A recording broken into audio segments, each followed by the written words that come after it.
ओम नमो भगवते वासुदेवाय। बोलिए श्रीमद्भागवत भगवान की जय। कृष्णं नारायणं वन्दे कृष्णं वन्दे व्रजप्रियम् कृष्णं द्वैपायनं वन्दे कृष्णं वन्दे प्रथासुतम्।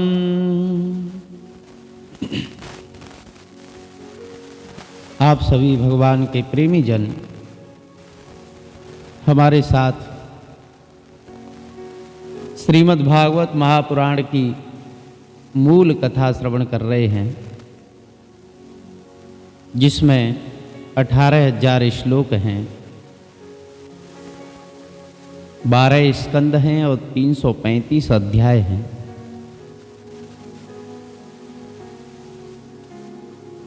आइए हम महात्म्य के जो 6 अध्याय हैं उनमें से पहले अध्याय की कथा आपके बीच लेकर के आए हैं, जिसमें देवर्षि नारद जी का और भक्ति रानी का संवाद है।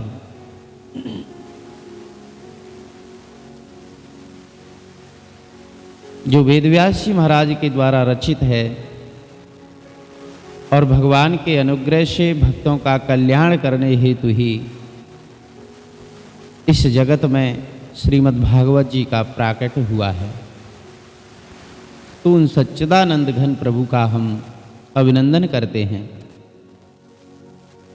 सच्चिदानंद रूपाय विश्वोत्पत्त्यादिहेतवे तापत्रय विनाशाय श्रीकृष्णाय वयं नमः।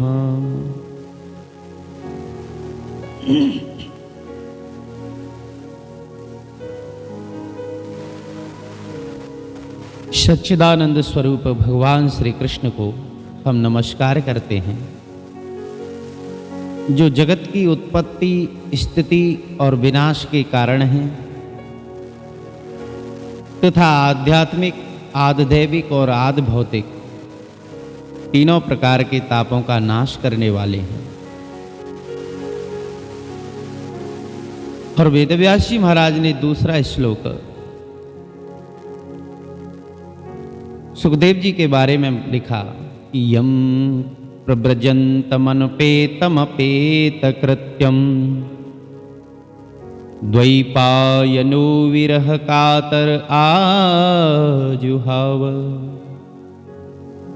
पुत्रेति तन्मयतया तरवो अभिनेदुहुतम् सर्वभूत हृदयं मुनिमानतोऽस्मि।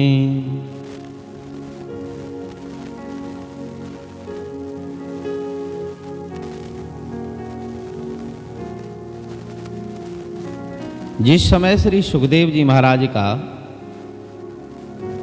यज्ञोपवीत संस्कार भी नहीं हुआ था तथा लौकिक वैदिक कर्मों के अनुष्ठान का अवसर भी नहीं आया था, तभी उन्हें अकेले संन्यास लेने के लिए घर से जाते देख करके उनके पिता श्री व्यास जी महाराज विरह से कातर होकर के उनको पुकारने लगे, बेटा बेटा बेटा।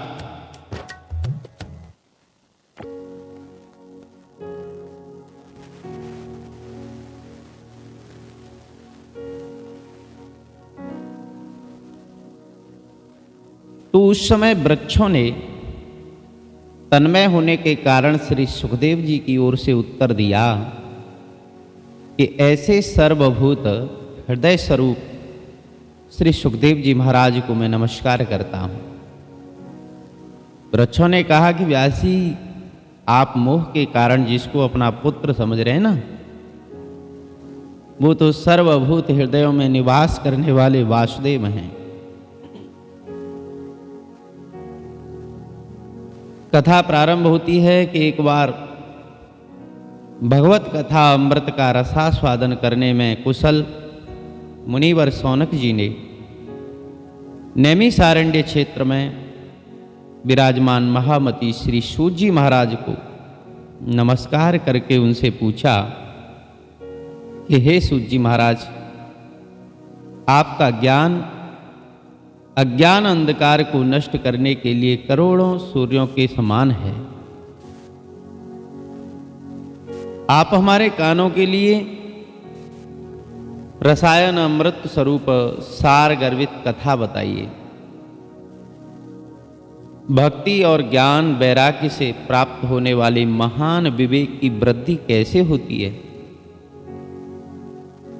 तथा वैष्णव लोग किस तरह इस माया से, इस मोह से अपना पीछा छुड़ाते हैं।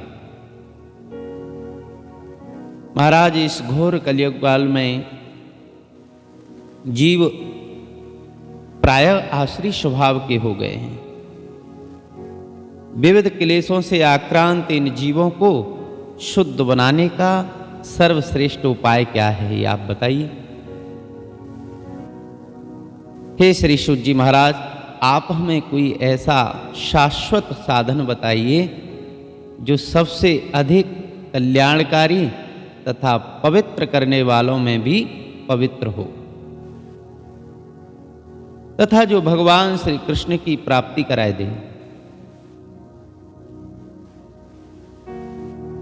चिंतामणि केवल सांसारिक सुख दे सकती है, कल्प वृक्ष ज्यादा से ज्यादा स्वर्ग की संपत्ति दे सकता है, परंतु गुरुदेव प्रसन्न हो जाएं तो भगवान का योगी दुर्लभ, जो योगियों के लिए दुर्लभ है, वो नित्य वैकुंठ धाम भी दे देते हैं।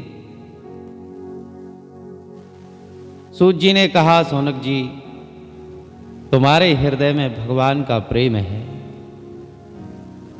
इसलिए मैं विचार करके तुम्हें संपूर्ण सिद्धांतों का निष्कर्ष सुनाता हूं, जो जन्म मृत्यु के भय का नाश कर देता है, जो भक्ति के प्रवाह को बढ़ाता है और भगवान श्री कृष्ण की प्रसन्नता का प्रधान कारण भी है। मैं तुम्हें वो साधन बतलाता हूं, उसे सावधान होकर के सुनो।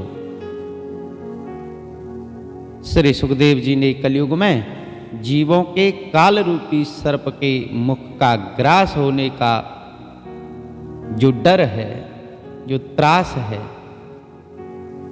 कि सबको काल खाए जा रहा है, उसके आत्यंतिक नाश करने के लिए श्रीमद् भागवत शास्त्र का प्रवचन किया है। हे सौनक जी, मन की शुद्धि के लिए इससे बढ़कर के कोई दूसरा साधन नहीं है। जब मनुष्य के जन्म जन्मांतर का पुण्य उदय होता है, तभी उसे श्रीमद् भागवत शास्त्र की प्राप्ति होती है। जब सुखदेव जी राजा परीक्षित को ये कथा सुनाने के लिए सभा में विराजमान हुए, तो देवता लोग उनके पास अमृत का कलश लेकर के आए। देवता अपना काम बनाने में बड़े ही कुशल होते हैं, अतः यहाँ भी सबने सुखदेव मुनि को नमस्कार करके कहा कि आप ये अमृत लेकर के बदले में कथा रूपी अमृत हमको दे दीजिए। इस प्रकार परस्पर अदला बदली हो जाने पर राजा परीक्षित अमृत का पान कर लेंगे और हम सब भागवत रूपी अमृत का पान कर लेंगे। इस संसार में कहाँ काच और कहाँ महामूल्य मणि, कहाँ अमृत जो स्वर्ग का है और कहाँ कथा का अमृत जो दिव्य है। सुखदेव जी ने सोचा तो उस समय देवताओं की हंसी उड़ा दी। उन्हें भक्ति शून्य यानी कथा का अनाधिकारी जान करके कथामृत का दान नहीं किया। इस प्रकार ये श्रीमद् भागवत कथा देवताओं के लिए भी दुर्लभ है। पूर्व काल में श्रीमद् भागवत के श्रवण से ही राजा परीक्षित की मुक्ति देख करके ब्रह्मा जी को बड़ा आश्चर्य हुआ और उन्होंने सत्यलोक में तराजू बांध करके सब साधनों को तौला तो अन्य सभी साधन तौल में हल्के पड़ गए। अपने महत्व के कारण भागवत जी ही सबसे भारी रहे, तो ये देख करके सभी ऋषियों को बड़ा आश्चर्य हुआ। उन्होंने कलयुग में इस भगवत रूप भागवत शास्त्र को ही पढ़ने सुनने से तत्काल मोक्ष देने वाला निश्चय किया। सप्ताह विधि से श्रवण करने पर ये निश्चय भक्ति प्रदान करता है।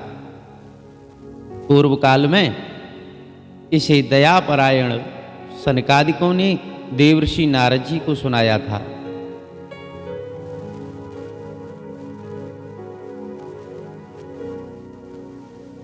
यद्यपि देवर्षि नारद जी ने पहले अपने पिता ब्रह्मा जी के मुख से इसका श्रवण कर लिया था, लेकिन सप्ताह के श्रवण की विधि तो उनको सनकादिकों ने बताई थी। अब तो शौनक जी ने पूछा कि महाराज, सांसारिक प्रपंच से मुक्त एवं विचरणशील नारद जी का सनकादिकों के साथ संयोग कहाँ हुआ और विधि विधान के श्रवण में उनका प्रेम तो हो ही नहीं सकता, तो फिर सप्ताह विधि के प्रति उनका प्रेम कैसे हुआ? सूत जी ने कहा कि अब मैं तुम्हें वो भक्तिपूर्ण कथा सुनाता हूं जो श्री सुखदेव जी ने मुझे अपना अनन्य शिष्य जान करके एकांत में सुनाया था। एक दिन विशालापुरी में वे चारों निर्मल ऋषि सत्संग के लिए आए और वहां उन्होंने नारद जी को देखा। शनकादिकों ने पूछा कि हे महाराज, आपका मुख उदास क्यों हो रहा है? आप चिंतातुर कैसे हो और इतनी जल्दी जल्दी आप कहां जा रहे हो और आपका आगमन कहां से हो रहा है? अरे, इस समय तो आप उस पुरुष के समान व्याकुल जान पड़ते हो जिसका सारा धन लुट गया हो। आप जैसे आसक्ति रहित महात्माओं के लिए ऐसा उचित नहीं है, इसलिए अपना कारण बताओ। तो नारद जी ने कहा कि महाराज, मैं सबसे उत्तम लोग समझ करके धरती पर गया था। यहाँ पुष्कर, प्रयाग, काशी, गोदावरी, हरिद्वार, कुरुक्षेत्र, श्रीरंग, सेतुबंध आदि कई तीर्थों में मैं इधर उधर विचरता रहा, लेकिन मुझे कहीं भी शांति नहीं मिली। कारण ये कि इस समय अधर्म के सहायक कलयुग ने सारी धरती को पीड़ित कर रखा है। अब यहाँ सत्य, तप, शौच, दया, दान आदि कुछ भी नहीं है। बेचारे जीव केवल अपना पेट पालने में लगे हुए हैं। वो असत्यभाषी हो गए हैं, आलसी हो गए हैं, मंद बुद्धि वाले हैं, भाग्य भी उनका हीन है और उपद्रवग्रस्त हो गए हैं। और जो साधु संत कहे जाते हैं वो तो पूरे पाखंडी हो गए हैं।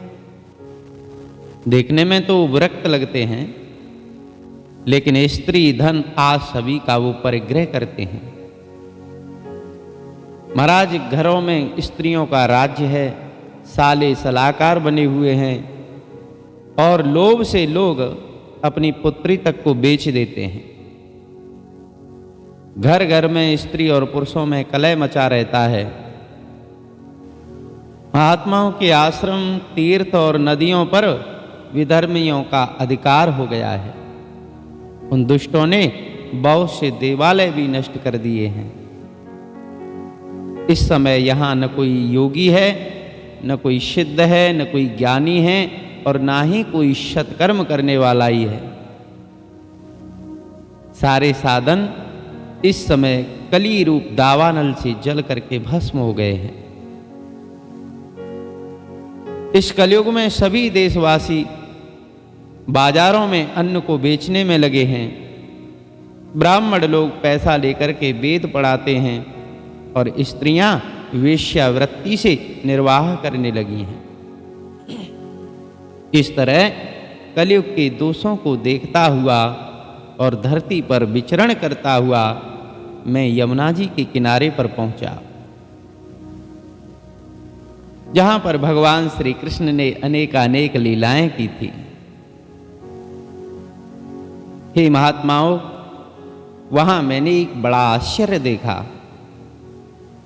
वहां एक युवती स्त्री खिन्न मन से बैठी हुई थी और उसके पास दो वृद्ध पुरुष अचेत अवस्था में पड़े थे, जोर जोर से सांस ले रहे थे। वो तरुणी उनकी सेवा में लगी हुई थी, उनको चेत कराने का प्रयत्न कर रही थी और उनके आगे रो रही थी। वो अपने शरीर के रक्षक परमात्मा को दसों दिशाओं में देख रही थी। उसके चारों ओर सैकड़ों स्त्रियां उसे पंखा झल रही थीं और बार बार उसे समझा रही थी। दूसरे ये सब चरित्र देख करके मैं तो दूर से ही देख रहा था, तो मैं आश्चर्यवश उसके पास चला गया और मुझे देख करके वो युवती खड़ी हो गई। बड़ी व्याकुल होकर के कहने लगी कि अरे महात्मा जी, क्षण भर के लिए ठहर जाइए और मेरी चिंता को मिटाओ। आपका दर्शन तो संसार के सभी पापों को सर्वथा नष्ट करने वाला है। आपके वचनों से मेरे दुख की भी बहुत कुछ शांति हो जाएगी। और मनुष्य का जब बड़ा भाग्य होता है तभी तो आप जैसे महापुरुषों का दर्शन होता है। नारद जी ने कहा कि देवी तुम कौन हो और ये दोनों पुरुष तुम्हारे क्या होते हैं, क्या लगते हैं, और तुम्हारे पास ये देवियां कौन हैं? तुम हमको विस्तार से अपने दुख का कारण बताओ। तो उस युवती ने कहा कि महाराज मेरा नाम भक्ति है और ये ज्ञान और वैराग्य नाम के मेरे पुत्र हैं। समय के फेर से ही ये जर्जर हो गए हैं और ये देवियां गंगा आदि नदियां हैं। ये सब मेरी सेवा करने के लिए आई हैं।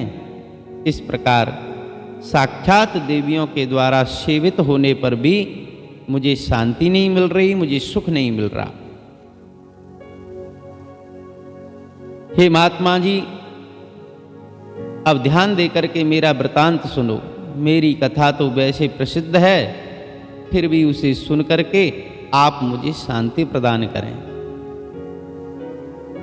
मैं द्रविड़ देश में उत्पन्न हुई और कर्नाटक में बढ़ी। कहीं कहीं महाराष्ट्र में मुझे सम्मान मिला, लेकिन गुजरात में तो मुझे बुढ़ापे ने घेर लिया। वहां घोर कलयुग के प्रभाव से पाखंडियों ने मुझे अंग भंग कर दिया। चिरकाल तक ये अवस्था रहने के कारण मैं अपने पुत्रों के साथ दुर्बल और निस्तेज हो गई। अब जब से मैं वृंदावन आई हूं, तब से पुनः परम सुंदर रूपवती नव युवती हो गई हूं। लेकिन सामने पड़े हुए ये दोनों मेरे पुत्र थके मादे जर्जर और दुखी हो रहे हैं। महाराज, अब मैं ये स्थान छोड़ करके अन्यत्र जाना चाहती हूं, लेकिन ये दोनों बूढ़े हो गए हैं। इसी दुख से मैं दुखी हूं। मैं तरुणी क्यों और ये दोनों मेरे पुत्र बूढ़े क्यों? हम तो तीनों साथ साथ रहने वाले हैं, लेकिन यहां विपरीतता क्यों हो गई है?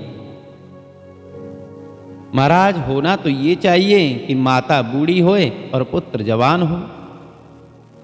इसी से मैं आश्चर्यचकित चित्त से अपनी इस अवस्था पर शोक कर रही हूं।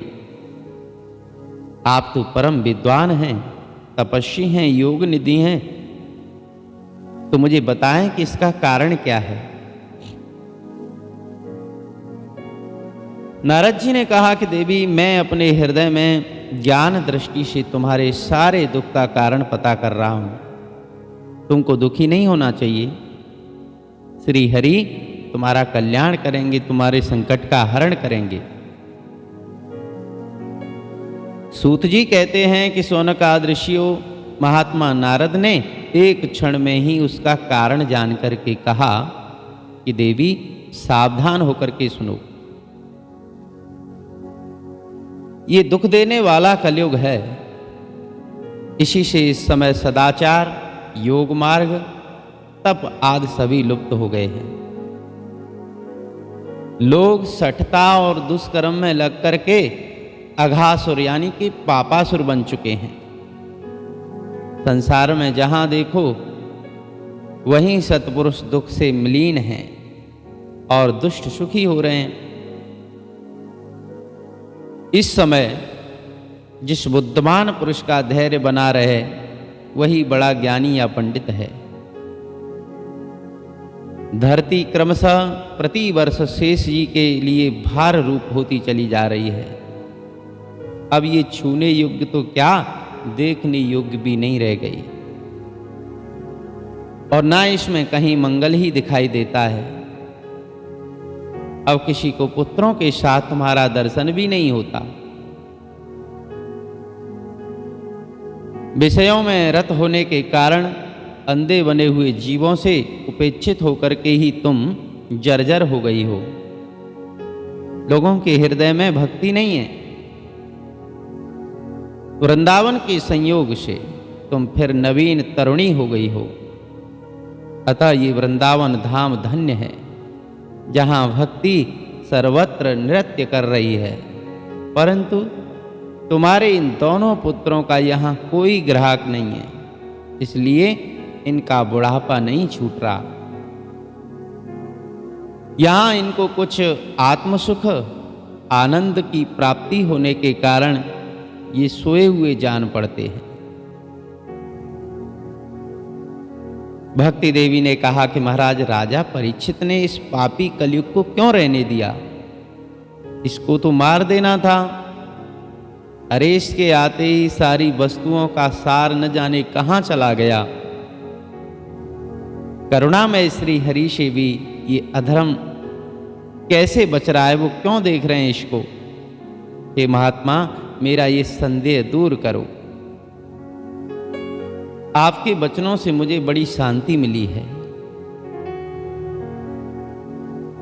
नारद जी ने कहा कि बाले, यदि तुमने पूछा है तो प्रेम से सुनो। हे कल्याणी, मैं तुमको सब बताऊंगा और तुम्हारा दुख भी दूर करूंगा। जिस दिन भगवान श्री कृष्ण इस धरती लोक को छोड़ करके अपने परम धाम को पधारे, उसी दिन से यहाँ संपूर्ण साधनों में बाधा डालने वाला कलयुग आ गया। दिग्विजय के समय राजा परीक्षित की दृष्टि पड़ने पर कलयुग दीन के समान उनकी शरण में आया। तो भौरे के समान सारग्राही राजा ने ये निश्चय किया कि इसका वध मुझे नहीं करना चाहिए, क्योंकि ये शरण में आया है।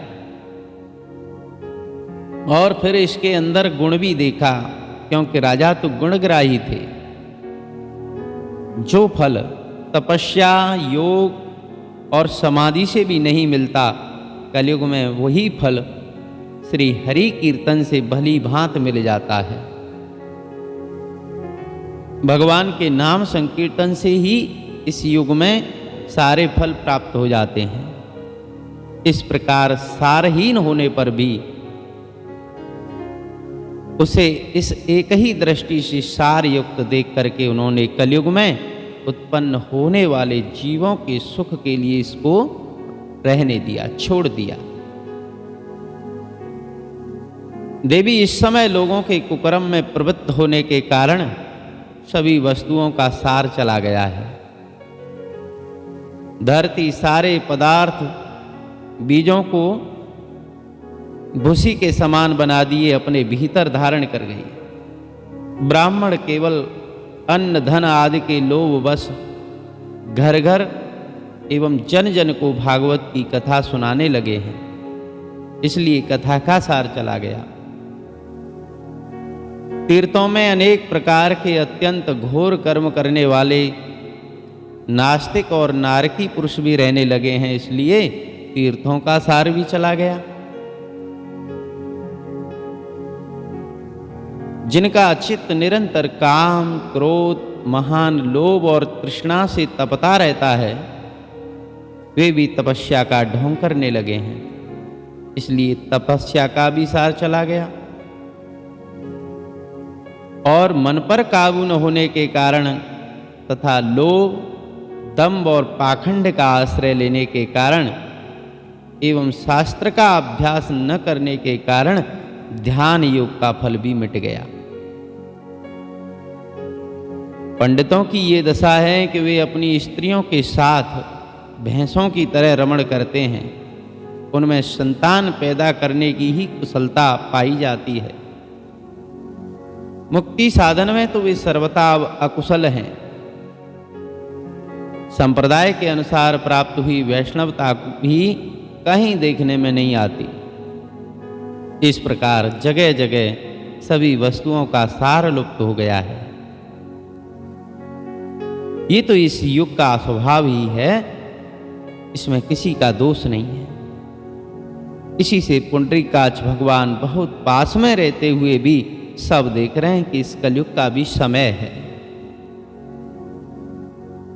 सूत जी कहते हैं कि सौनक जी, इस प्रकार देवर्षि नारद जी के वचन सुनकर के भक्ति को बड़ा आश्चर्य हुआ। फिर उसने जो कुछ कहा उसको भी सुनिए। भक्ति देवी ने कहा कि देवर्षि, आप तो धन्य हैं। मेरा बड़ा सौभाग्य था जो आपका दर्शन हुआ, समागम हुआ। संसार में साधुओं का दर्शन ही सारी सिद्धियों का परम कारण है।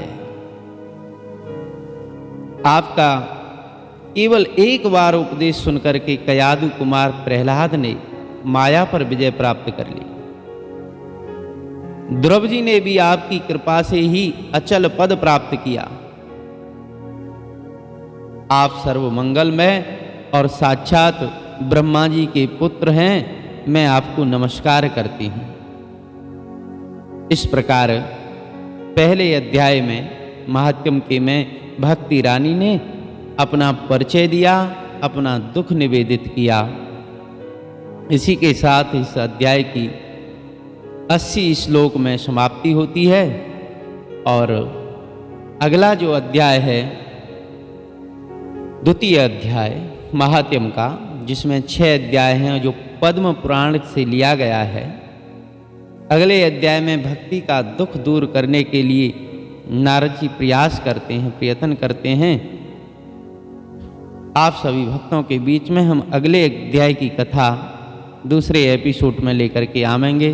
तब तक के लिए आप सभी से विदा लेते हैं। बोलिए श्री सच्चिदानंद भगवान की जय।